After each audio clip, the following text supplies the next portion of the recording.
We are discussing sports, politics, and health today. We've had the sports conversation. We're going to have the health conversation at 9.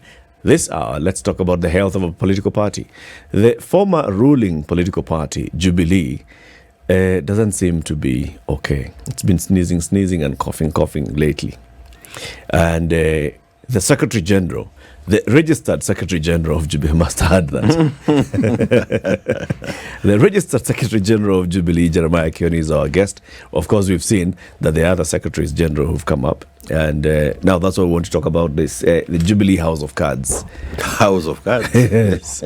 Is it coming down? Yeah. Is it holding? Yeah. Who's the leader of Jubilee? Who are the officials of Jubilee? Let's start with who are the members of Jubilee. Mheshimiwa, karibu. Yes, asante sana. I want to appreciate this invitation so that we can continue jengering Kenya, because we jenga Kenya from all angles. And the members of Jubilee are many, and they are in every county of this country. And they are the ones who can tell you how they want their house to be, and how they left their house when they met last year. And they are the only ones who can again sit to say, sasa tunataka kubadilisha mwenendo ya njia hii na ile ingine. Ni vizuri umesema there may be many people who are pretenders to the same title. But you also know, since our 2010 constitution or thereabout, everybody you come across is a mheshimiwa. You know, there before, mheshimiwas were only elected members of parliament. Today, everybody, even one who actually dreamed of running, if your driver is also a mheshimiwa. So titles really have, even your excellency. You remember we had only one excellency in the country. Now the first lady excellency, or the first lady of the member of parliament, of the MCA, of everybody is an excellency. So when you hear people call themselves many titles that perhaps belong to others, you need to then look at the reference point becomes what is that is in the legal books, okay, or in the legal offices. Okay. Let's discuss that in detail. All right. First, yes, listen to the day's proverb. City. Yes, this is our final proverb from the country of Togo. The water carrier does not drink mud. The water carrier does not drink mud. Kenny, what do you think the Togolese are saying with this proverb?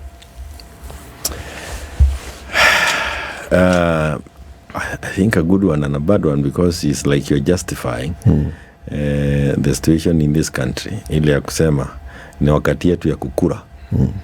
It is now our turn. You know, you now cannot be part of the ordinary Kenyans because you are in office. But of course also it means that to me it means that when you are putting water in the mud in the pot, you're not going to put mud. So there is that kind of, I look at it from many angles. But the Kenyan scenario confirms ni wakati yetu ya kukura. Sisi hatuwezi beba matope, sisi ndio tukunywe ile maji sawa, nyinyi mwache wa mkikuna matope. Isn't it fascinating how proverbs get interpreted?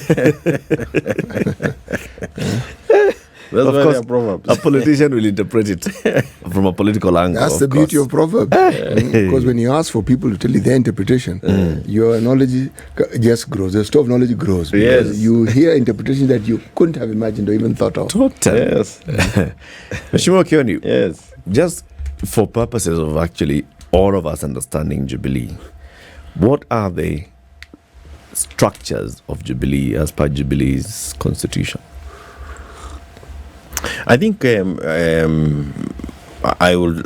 You allow me to answer that, but after having said the following, okay, that you will not look at what is happening in Jubilee in isolation to the national political environment that we have. I was here immediately after the announcement of elections, if I remember. Yes, you are. And I am one of the very first. In fact, I believe I was the very first elected leader to call a press conference at Pagani and tell Kenyans uchaguzi imeibiwa. And it has taken very many people, almost now 8 months, because what many said, they said, huyu ni mwenda wazimu, walisema this is a madman, Muguruki. My Uguruki has gotten us to where we are, because I could tell it, you could feel it, you could sense it. To put your finger on it, it required some time. And I say this because today, if you go to the website, parliamentary website ya bunge, or IBC website, you will notice that the majority members of parliament belong to Azimio. As we speak today, Azimio has the highest number of members of parliament, Azimio coalition. They are still the majority in parliament. But the ruling by Wetangula, with its absurdity, produced us as a minority. And we have continued with that absurdity to date. There is the desire of those who are occupying government offices, not just to live with that majority, which I believe cannot be for long, but to even get themselves to a supermajority. How do they do this? By continuing to ensure, continuing to scavenge from Azimio parties. And it's a very determined onslaught on the opposition. I can tell you, even last night, members of Jubilee were in State House. Last night. Maybe they didn't take photos, maybe they took photos, but they were in State House because I was called by those who can call me, and they told me tumeitwa tuende tusiende, kabia nedeni. Now the game is every Kenyan can tell what is happening. So even before you struggle to understand the structures of a party, the structures of a party will mean very little, because it is not the structures of a party that will be strong or weak. It is the determination for us to ensure that we are living in a hygienic environment, political environment.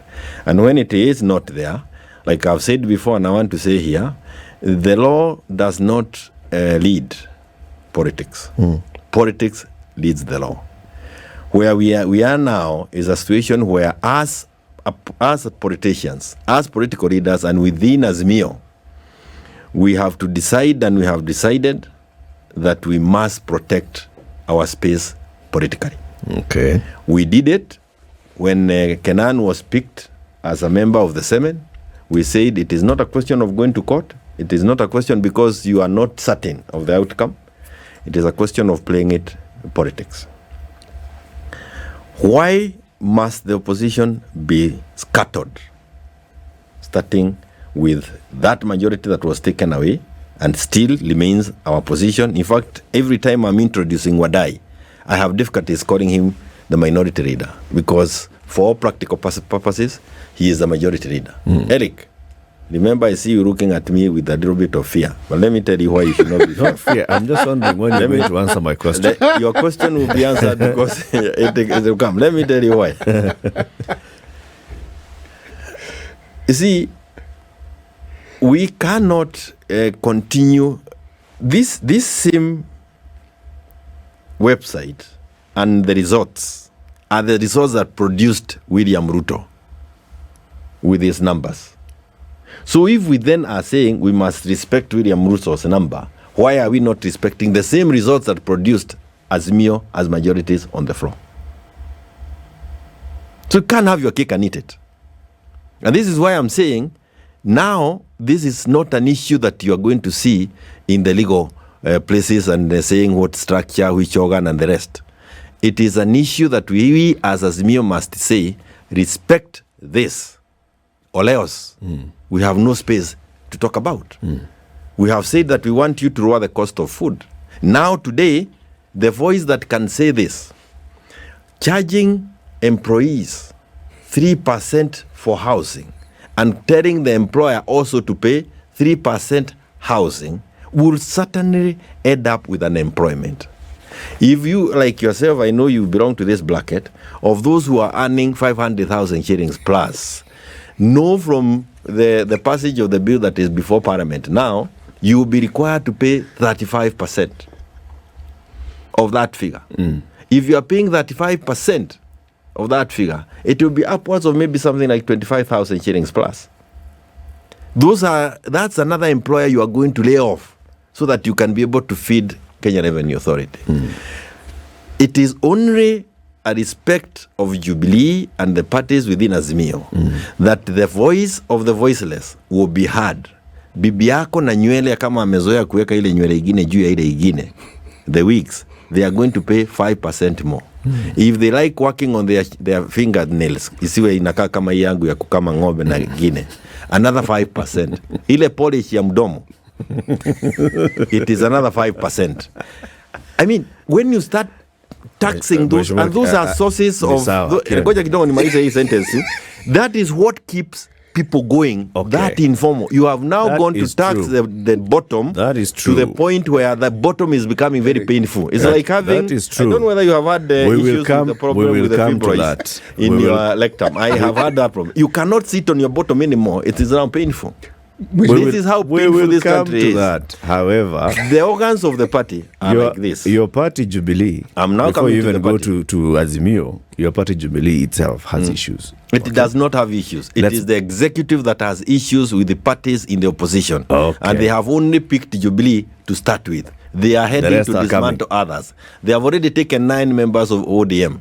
They have taken 2 from Wiper. DAP is also breeding. We KUP know is gone. KUP, they are trying to scavenge it so that they can leave, they can hit at Posing, to the point where they had the whole of the executive in Pokot this weekend. And Pokot had to leave the country because they had gone to intimidate him. So this is a major political onslaught. If you had proper structures in the party, you can use those. Now, we have proper structure, which we will take politically. And I want to say this. Mheshimiwa, hold on. For as long as an onslaught on our political parties is on, Maandamano is on. Hold on. Okay. Mheshimiwa is on a roll here, isn't You he? started by saying that Jubilee has many members. Yes. Right? Yes. And by the way, they are now going to start demonstrating across the country against this onslaught. So now that Jubilee has many members, seeing people protecting the party Jubilee, with its very many members, has its own structures, membership, leadership structure. Okay,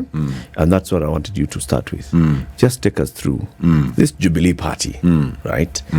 What is it? How is Jubilee it structured? Party has a constitution. Yes. One of the most beautiful constitutions that belong to our parties.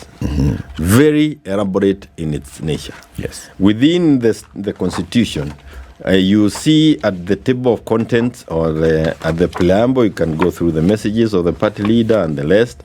And when you go to the content of this document, again, we have what we have put there. You will then be able to see our constitution and the organs of the party and how they should be. On top of those organs is the office of the party leader. Right there. Then we have the NDC. We have the NEC. That's the National Governing. We have the National Delegates Council. That is the top. That is the top. It brings in the delegates from across the branches. It brings in the members of the party from everywhere to come and decide how their party should be. Below the NDC? Below there is the National Governing Council. Below that, who is the National Governing Council? The National Governing Council is made up of those national officials. It is made up of members, elected people. It is made up of even trustees. So it's another body there that is really with wide representation. So what does it do that is different from... It does very little, and that is why you will not hear it being talked about. So why was it created if it doesn't do much? It can always be called. It's a smaller... you can call it... For it's like a mini NDC. Almost. It's really a top-heavy. Very top-heavy. It doesn't bring in the mwananchi, so to speak. So, but it helps... of being trustees... Are they the people who are the peacemakers? Because from what you've said, the representation comes from all over very many different party organs. Yes, but the political decisions, the decisions that help the party run is at the NDC, at the NEC, National Management Committee, and that those are the three key institutions. So the National Executive Committee, is it committee or council? It's a committee. National Executive Committee. Yes. Who does it comprise? It comprises of members who have been gazetted, and there are 21 in number. 21 members. Yes. It was gazetted on the 22nd of March, 2022. Just in case you wanted to know, I'd like the to see members that, of please. it. Yeah, so I can read the members. You are now behaving like a judge, but Naenda polepole tu.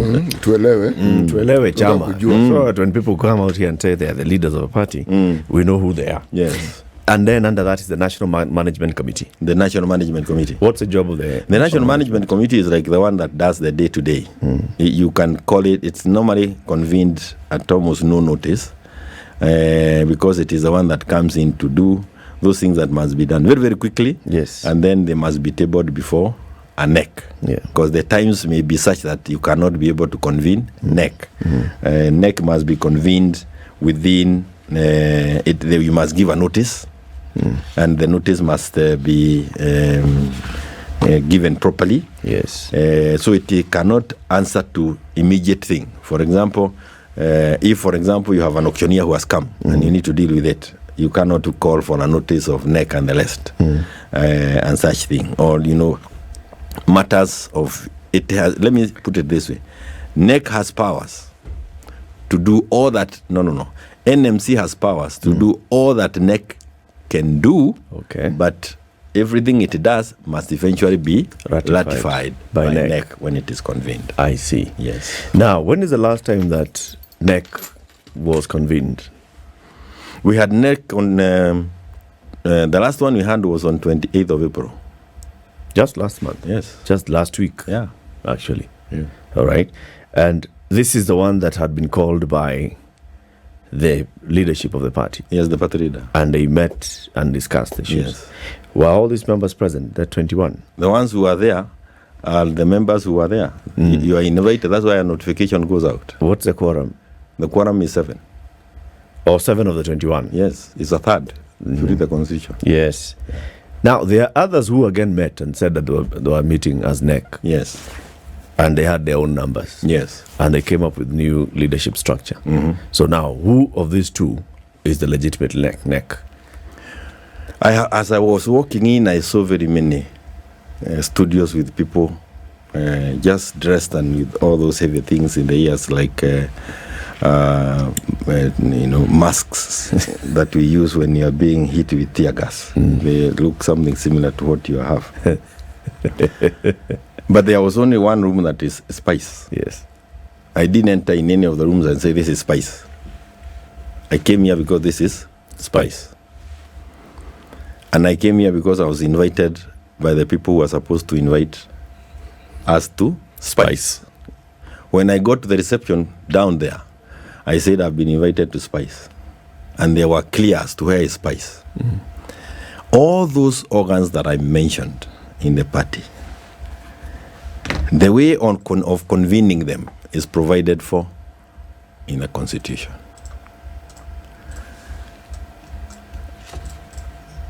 Nobody will pretend this afternoon to invite a guest to spice tomorrow unless the management of spice is aware.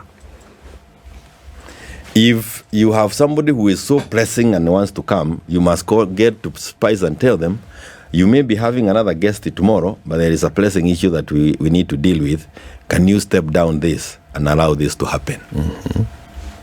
So NEC and NDC, and it is provided for in this constitution, only those who have been mandated to convene it can convene it. If you think that you need a meeting of any of the organs as a member of those organs, you then need to ask those who have the mandate to convene it. If they refuse to convene it, there is a way, just like in companies, directors of companies, minority shareholders, majority shareholders, there is a procedure which you follow. Yep. So when you talk of NDC and NEC, and it is provided for in this constitution, for example, NEC can only be convened by the Secretary General of the party. And if the Secretary General refuses? If the Secretary General refuses, you can cause it to happen, but through still, you have to be seen to have tried the Secretary General for him to refuse. How many times? What's the threshold? Of? The threshold of trials. How many times must you try for you now to be enabled to actually move to the second level where you can... There is no reason why the Secretary General can refuse to call a NEC meeting and then you go home and keep quiet. You should cause the Secretary General to call the meeting. How do you cause this? You write to the Secretary General. Yes. And you also write to the members and say, we need this meeting for this reason. That's it. I mean, it is just like it is done under the Companies Act. Yes. Is it only the Secretary General or can the Deputy Secretary General say? Deputy Secretary General has no work until given by the Secretary General. Only then. If you say that the Deputy Secretary General can call a meeting, it's just like saying Rigathi Gachagua can call a cabinet meeting. Where would we have a country? He can now wake up today because they are not happy. He's not happy with William. We could see yesterday and the day before. They are not looking. They are very happy with one another. He is being left out in some luncheons, we now know. And because he's unhappy, he then calls a cabinet meeting at Karen, and then they discuss issues including removing William. That's the absurdity that we will get ourselves into if we continue entertaining these shenanigans. So what we saw happen last week Yes. was two parallel meetings of NEC taking place, or members of NEC meeting in two different locations on different days. But you're saying that only one NEC only meets at the party headquarters. All party organs meet at the party headquarters. And where the venue must be different because of the number of delegates, which is the case with NDC, you must notify the public where that meeting will be. That is why we even put it in the Kenyan newspapers. So that, and you have to say the time and the venue because it is now outside the offices. Yes. So if you see somebody meeting at a tree somewhere, then you must ask himself, what are you doing, Okoh? Under that tree. Yes. Is that the new headquarter? Is that the you know, I remember there are some people who say that it's also good for kids to go and learn at a tree because there is more oxygen. So could this be the new headquarter where there is more oxygen at a tree? So I mean, this is the absurdity that must be confronted politically. Because these things cannot happen without some forces coming from elsewhere. There must be impetus. There is impetus and it is being given by others. Let's take a break. Let me also tell you, before you take a break, Yes. the only other person who can call any of the organs and without even the statutory notices provided for under the Constitution is the party leader. Article 10 gives him that exclusive mandate because his role is also that of ensuring that we are moving in the directions, or if we are seen to be moving out of perhaps a known direction, he's the one who calls us back to order. Okay. So when you again sit at that tree and then come up with a resolution to remove the party leader, the absurdity of things can never get worse than this. We are trying to understand the Jubilee and this. And as you understand Jubilee, no, we are now giving you an opportunity to know how political parties should be managed. The office of the registrar of political parties is supposed to ensure there is hygiene. Why we struggled so hard as a country to ensure that we create the office of the registrar of political parties is because there before she was mixed up into the executive, and executive was managing the political parties. And we could not get parties that could stand and say the things I've said on behalf of Kenyans. I hope that's not what we are seeing in the horizon. I'm looking at the Kenya Gazette notice here, and he is the registered Secretary General of the party. And until you have another Kenya Gazette notice that cancels that, anywhere you go in this country, that is the only Kenya Gazette notice you get. Okay. And for any other to be done that way, an NDC must be held. City. Washimwa, you mentioned something interesting at the beginning of our talks. You talk about one political party scavenging and trying to raid other political parties. And you also talked about what it is that you consider the reality of which particular political party has the majority in parliament and which one doesn't. And then you talked about a ruling that was made by the speaker. My terms, but you expressed dissatisfaction and said it was an unfortunate decision. Please just walk us through this. Minority ruling, yes, please. Yes.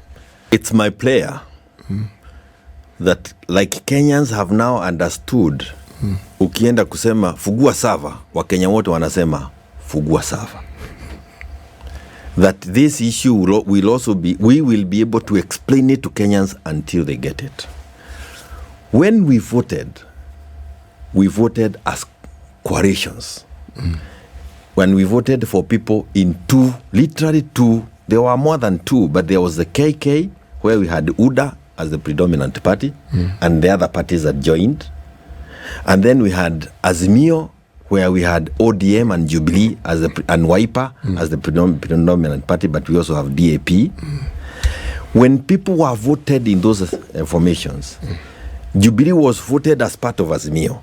Yes. Wiper, ODM, DAP, UDM, which had 11 members of parliament. They were part of Azimio. They are part of Azimio. In the Azimio coalition agreement, there was a provision that was agreed to by all these parties that yes, after the elections, you can move from this coalition, but after having been there for 9 months. Then you give 3 months, 6 months, after having been there for 6 months. Then you give 3 months notice. And then it is not automatic. That agreement must be entered into between the parties. But the party moving has an upper hand. Because again, you cannot hold the constitutional right of association from a person. So we went to elections, and with UDM, we have the majority members of parliament even today. And wait until we are through with the 9th month, it's when you see the movement. Today, we are the majority in parliament. A similar scenario existed at the city assembly, Nairobi City County Assembly. And the speaker, who has no training anywhere near Wetangula in terms of legal prowess. We have Wetangula, I think he is a senior counsel. Yes, we are informed that he is a senior counsel here. Had the might of making sure that those who had the majority maintained the majority. In the County Assembly of Nairobi, we have what helps the country run. The assembly is run by Azimio. The governor's office is run by KK. And the balancing of the issues and the way they debate, they are able to check the excesses of the governor. The governor is not able to just do things without reference to the assembly. So this is exactly what we needed to happen at the National Assembly.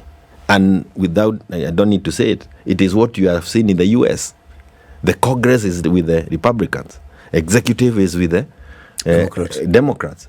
The Senate with the Democrats. These checks and balances, you are then able to ensure that the taxing of 5% ya nywele is not imposed on Kenyans. This maneno ya unga would have been sorted long time ago if we maintained a majority in Bunge. Why is it, even in the Senate, not a fair game? But why is it that Senate is able to force their things? Because the numbers are almost the same. And if Azimio pulls out of the Senate, quorum dies in the Senate. But what does that mean? If we are truthful, and this is why we are saying in our maandamano, fidelity to the provisions of multi-party democracy. This is one of them. And we will be explaining to Kenyans going forward. We cannot continue allowing this absurdity to continue on the floor. We would be able to be the ones running the committees of parliament. You will hear members of Jubilee saying, oh, we were shortchanged, oh, we did not get committee positions. How many were available to a team of about 80 members of parliament? It's a debate for another day. But how I wish they understood why they needed to even fight for our majority slot. Some of members of parliament in Jubilee are accused, and correctly so, for having refused to fight when the ruling taking the majority from Azimio was made on the floor. Mm-hmm. And when you then hear them complaining of other things, they are the ones on the floor. How do you allow an arm of government taken away from you, and it is the one that should have helped you, delivered to the people who voted for you? Now they are being told, come over to the executive, we will make you a standalone political party, so that Azimio can completely cease existing through inducement and going to State House. This is not an issue of law. It is an issue of politics. Raila Amolo Odinga is the best living example within now. When he chose to move and join, I think he was where? KANU. Yes. And he changed parties. He said, I am moving from this party and I'm resigning from parliament. No, the first time, from Ford Kenya to NDP. He said, I am resigning as a member of parliament of Kibla. Because I want to come back through another party. So I am going to offer myself to the people to elect me on this new ideology. If they agree with me, I'll come. If they don't, they do away with me. Now we have gotten to the absurdity that you cannot tell. UDM 11 members of parliament, whom we even financed from Azimio, and we even gave them space because we did not allow any competition from our affiliate parties in their region. They get to parliament, and even before they are sworn in, before they even know the doors of parliament, they have defected to Karen and the other places. Now, allow me to say this. Yes. There is no other level of dishonesty that you can get from a leader. I lie to you that I'm led, and you give me votes because you believe in this cara led. And then when you have left the constituency, ukifika Nairobi, you are green. If we allow these things to continue, that is why this kind of finance bill will be introduced with impunity. It is for that reason, another absurdity that is happening in this country, that we are now amending the constitution through the standing orders. Our constitution does not allow members of the executive to appear before members of parliament on the floor, because we are a pure presidential system. If we want members of the cabinet, the CSs, to come before members of parliament, which is a good thing, we must go to the parliamentary system. That is a constitution amendment that must be subjected to the referendum. Kenyans wenyewe lazima waseme, tunataka kubadilisha hii sehemu ya katiba. What are we now seeing? Back to the old KANU days, where constitutional amendments will be sneaked in through doors. Rights that belong to Kenyans will be taken if we do not fight for this. And when you hear me saying the things that are now happening in Jubilee should attract maandamano in our counties, it's not a question of law. It is now the Kenyans to say, this is beyond. Is your sheria? And it will be. We will be starting maandamanos from our members in the county to protect their party. They say that, I don't want to go there, but they have said, the party leader must be moved because he was supposed to retire from politics 6 months. You know, when you interpret law like it is an ordinary, there are 3 ways of interpreting a statute. There is that way of interpreting it as the words have been put in, and it will always give you an absurdity. These characters who are moving around here have taken the President's Retirement Pensions Act and interpreted to say that the fact that he has said after 6 months you must retire from active politics is you retire so that you can get pension. Yeah. So the person who should be asking Uhuru, you are still active in politics, I cannot give you pension. That's it. But who is retiring? Is it the person or is it the position that you're retiring? Now, that's another debate. We can go to a constitutional court and you'll actually find that even that act is unconstitutional. But this is the thing about the absurdity about that interpretation. It is not the business of the office of the registrar. That is not an act of parliament that the registrar will quote. It is an act of parliament that will be quoted by the pensions people. That we cannot give you this money because we are told to give you when you have stopped active politics. But he also asked them, but hata sijawaitisha, I don't need your pension. I want to be active in what I'm doing. And you cannot use it. You cannot use that it's so absurd to even see people we have nominated to even East Africa Assembly to go and represent Kenya. Yes. Coming up with this kind of an absurd level of thinking. Again, people who are nominated by the same party leader have now decided to come and remove him from the party. We are discussing politicians, and how politicians behave. Okay, what I wonder is, I hope it's not a proverb. You have no. It's not a proverb. I'm just saying because these are politicians, and we're seeing how they behave. When you had there are current politicians and politicians that behaved there before. When you had your rules of engagement about joining Azimio or Kenya Kwanza, you set down the rules. Yes, you have to. You wait for 6 months, then give 3 months notice. Now, was there a clause that foresaw a situation where someone does not abide by those requirements? And if they didn't, what could you do to hold them? Yes. And the issue is that you'll go to the political parties dispute tribunal. And you also have to have an internal party mechanism. Now, this is why I'm saying there is the law and the politics. You can engage in those organs of the party.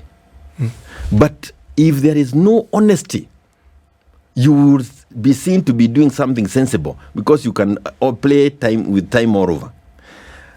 If you try to you remember in the last parliament, there were some disciplinary issues that were instituted by different political parties.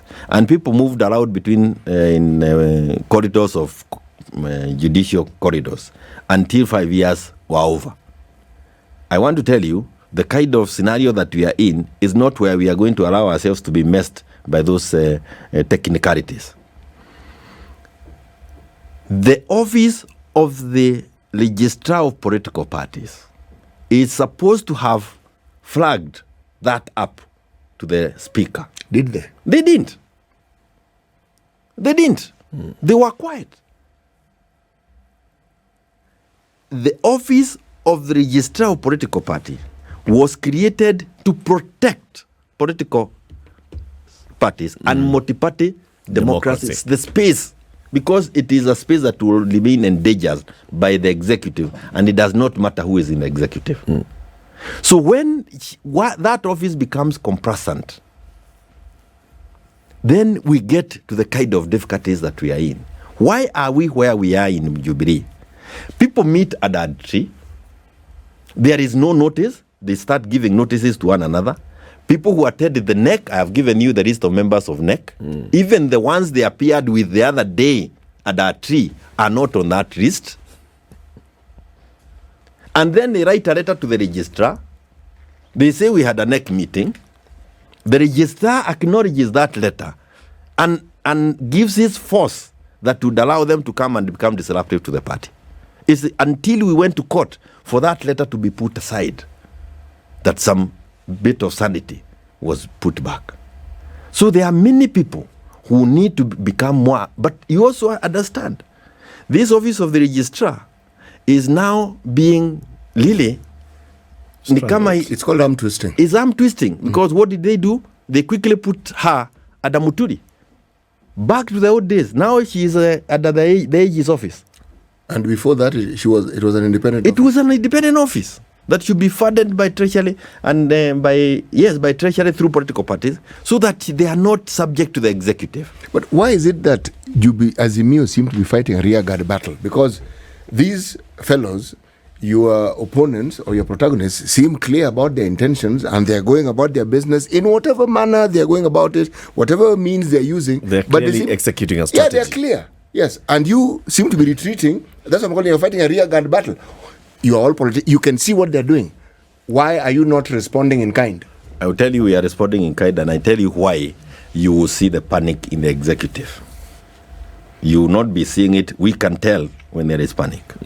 This is a battle we are not going to fight as politicians. This is a battle that will be fought by Kenyans. And this is why, this is, by the way, the first interview I have agreed to be part of to explain it. The anger with Kenyan, and especially where the parties are predominant. For example, Jubilee is predominantly the heavy Mount Kenya The anger in Mount Kenya that Sabina can now say, and he has removed Uhuru as a party leader. That anger will force people to the streets. Kenyans need to understand the conmanship level that is in the management of their affairs today, for them to say enough is enough. And when Kenyans say enough is enough, you no longer need to read them. I want to take you back to 2 days ago. Raila Amolo Odinga says, we have maandamano. Tomorrow, 2nd of February, 2nd of May, is a holiday. We will be out in the streets.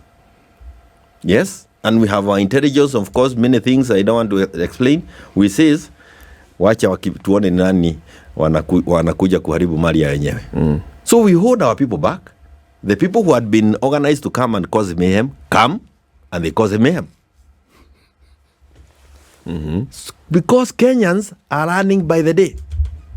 So when we now tell them, your voice against these punitive taxes, the voice that is only available to say, bei ya unga ishuke, the voice that is only available to say, we cannot have a country where our children are not going to school because a government, our people in government have imposed new school fees.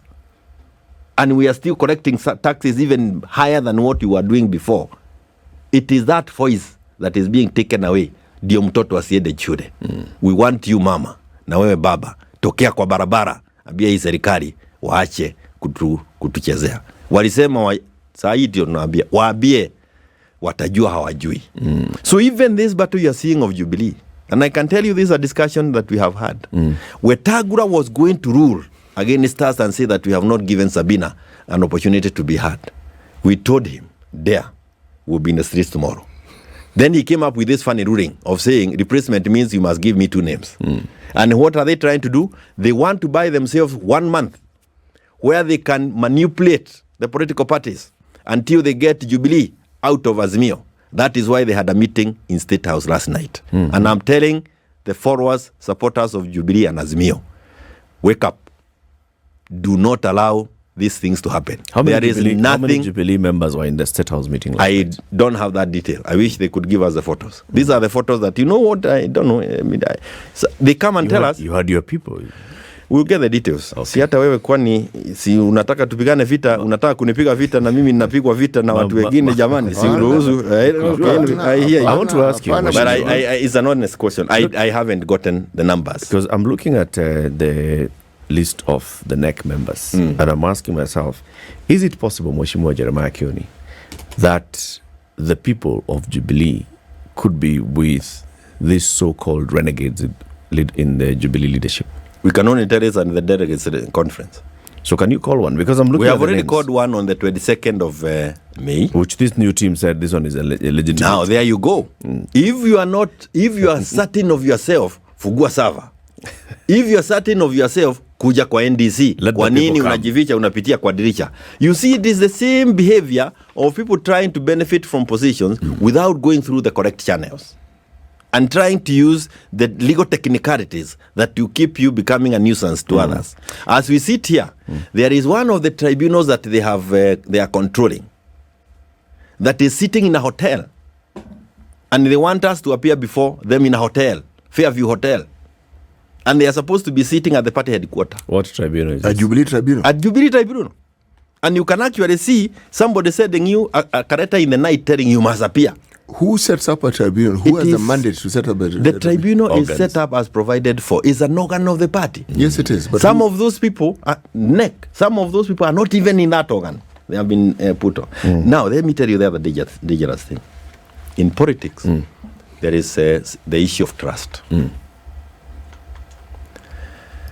And you can actually see Kenyans vote for you because they trust you. When you breach that trust, it is what brings around the revolution.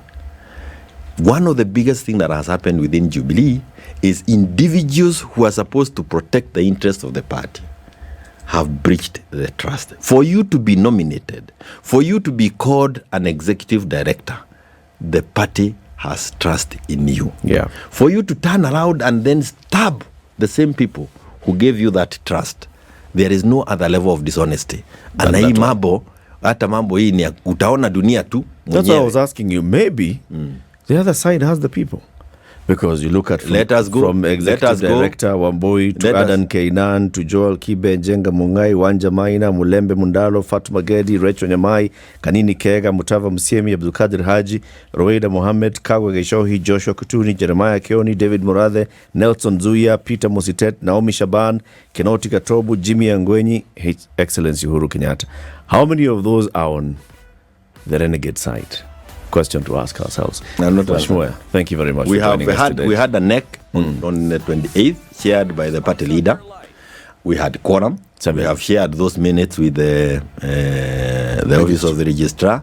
In that meeting, there are those we decided to expel, to get out of, and the letters are on the way. They will be going at the opportune time. And again, we also ask ourselves, why do we nominate you to go and betray the people of Kenya? You are eating the sweat of those others who never got that. You have a salary, and you are using your salary to even deny them the voice. Time for the news. Thank you very much for the documents that you came with. Na watu wakuja Fairview wale ambao wanapenda chama, waende waseme hapo haina maana. This is the Situation Room, the only way to start your day.